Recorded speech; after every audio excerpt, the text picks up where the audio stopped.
Hello दोस्तों, कैसे हैं आप सब लोग। आशा करती हूँ अच्छे होंगे। हमारी आज की कहानी का नाम है नाटक।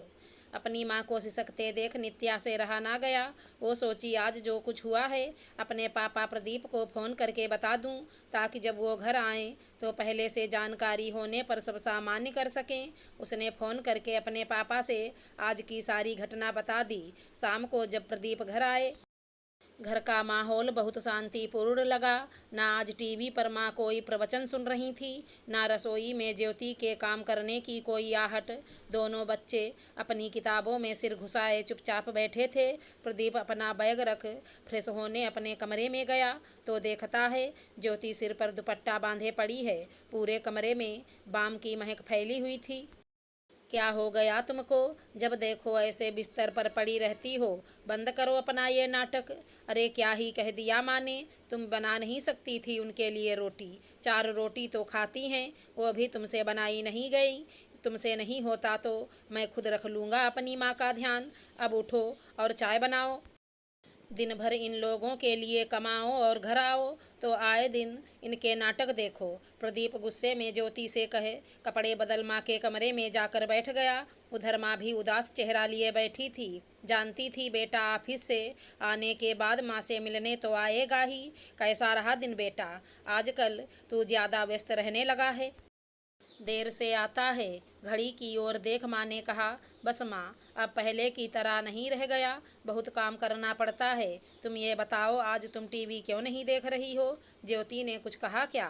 प्रदीप ने पूछा। वो बस बेटा, आज मन अच्छा नहीं लग रहा तो कमरे में आराम कर रही थी। बहू का क्या है? उसका तो हर दिन का एक जैसा ही रहता है।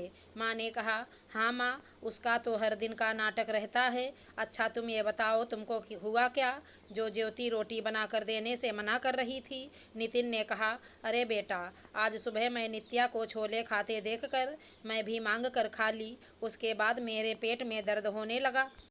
दोपहर में बहू ने मुझे रोटी नहीं दिया। बोलने लगी, गीले चावल खा लीजिए, पेट के लिए सही रहेगा। पर मैं तो रोटी खाने की जिद कर रही थी।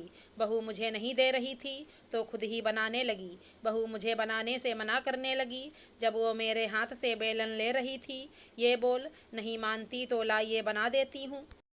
मैं भी जिद पर अड़ी कि अब खुद बना लूँगी, तुमसे ना कहूँगी। छीना झपटी में बस बेलन जरा उसके सिर पर लग गया और महारानी सिर पकड़ कर बैठ गईं। अब क्या वो मुझे रोटी भी ना खाने देगी? माँ ने प्रदीप से कहा। माँ के मुँह से सच सुनकर प्रदीप सिर पकड़ कर बैठ गया। ज्योति को बेकार ही भला बुरा सुना आया। ठीक ही तो कह रही थी वो।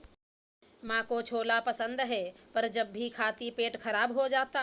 ऐसे में वो रोटी खाती हैं तो और परेशान हो जाती हैं। ज्योति इसीलिए ही मना कर रही होगी। पर माँ भी बच्चों जैसी हरकतें करने से बाज नहीं आती। माँ वैसे परेशान तो तुम ही होती हो ना।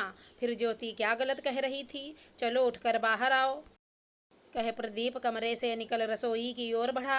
ज्योति अभी भी कमरे से बाहर नहीं आई थी। वो कमरे में गया तो महसूस हुआ ज्योति सुबक रही है। सॉरी यार, नित्या ने फ़ोन करके सब बताया तो था, पर मुझे लगा वो अपनी माँ की तरफदारी करके बातें बता रही।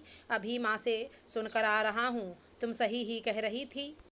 माँ को कुछ कहूँगा तो वो सोचेंगी जोरू का गुलाम हूँ। बस इसी चक्कर में मैं तुम्हें सुना गया। अब माफ़ भी कर दो और उठकर बाहर आओ। आज चाय और डिनर मैं बना देता हूँ। प्रदीप ज्योति का हाथ थाम बोला। प्रदीप, मैं कितना भी कर लूँ, आपकी नज़रों में हमेशा नाटक ही करने वाली लगूंगी। माना माँ को नहीं बोल पाते, पर इसका मतलब क्या बीबी को कुछ भी बोल दें? मैं भी इंसान हूँ प्रदीप, तकलीफ होती है। बस आज मेरी आंख बच गई। अब माँ ने क्या कहा नहीं पता, पर मेरा माथा देख लो, कह दुपट्टा हटा दी। सिर पर एक गुंबद सा निकल आया था। प्रदीप के समझ ही नहीं आया कहे तो क्या कहे। वो बस चुपचाप ज्योति को देखने लगा। बाहर प्रदीप कहे प्रदीप जब नहीं दिखा तो माँ कमरे की ओर आ गई थी और ज्योति की बात सुन ठिठक गई। ज्योति के सिर में जोर से लग गई। मैं भी ना, बहू जो हर समय इस परिवार के लिए सोचती रहती, मैं उसके सिर का चोट भी ना देख सकी। वो चुपचाप उधर से रसोई में गईं और बर्फ़ निकाल कर ज्योति के कमरे में आईं।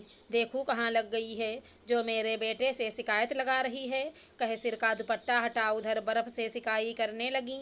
बहू देख, मैं जानती हूँ तू मेरे भले के लिए बोल रही थी, पर तू मुझे मना कर रही थी तो मुझे गुस्सा आ रहा था। बहू हो तो मुझे कैसे मना कर सकती है। प्रदीप तो कभी मना ना करता। यही बात मुझे चुभ गई और मैं खुद रोटी बनाने लगी। और देख, इस चक्कर में तेरे सिर का क्या हाल हो गया। ले रे प्रदीप, तू कर सिकाई, मैं जरा वाशरूम हो आऊँ। ये मुआ छोला खाना भारी पड़ जाता है मुझे। ज्योति की सासू माँ ने कहा। माँ तो चली गई, पर ज्योति सोचने लगी, ये सास कभी सही सुनना पसंद ना करती और सच जानते हुए भी कहेंगी बहू से उल्टा काम। खैर, ये तो नाटक हमेशा चलता रहेगा, पर प्रदीप की डांट का असर जल्दी क्यों नहीं जाता।